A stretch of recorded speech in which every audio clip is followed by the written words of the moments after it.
بسم اللہ الرحمن الرحیم، السلام علیکم۔ آپ دیکھ رہے ہیں S S B 92 T V. Multan سے ہمارے نمائندے عادل چودھری کی رپورٹ کے مطابق national highways and motorways police motorway central 2 zone کے زونل کمانڈر دار علی خٹک اور سیکٹر کمانڈر غلام قادر سندھو کے زیر نگرانی موگ ایکسرسائز کی گئی، جس میں brigadier Hamid Anwar, C T O Multan Muavin Khan, S P P H P Saleem Khan Niazi, deputy director F I A Khawaja Hammad, assistant director OGRA Asif Saeed, chief executive officer total PARCO Asif Muhammad, sector commander Hamidullah Khan Niazi اور ڈی ایس پی مسرور علی سمیت تمام نجی اور حساس اداروں کے آفیسران نے شرکت کی۔ موک ایکسرسائز میں ایکسیڈنٹ ہینڈلنگ، جائے حادثہ کو محفوظ کرنا، ٹریفک کی روانی کو بغیر رکاوٹ یقینی بنانا، الائیڈ اور ریکوری سروسز کا استعمال، زخمیوں کو فرسٹ ایڈ دینا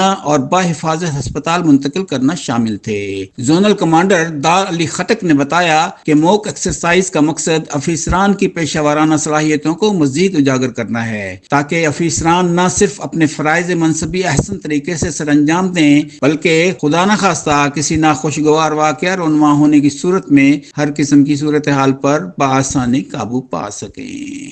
ایس ایس بی 92 ٹی وی۔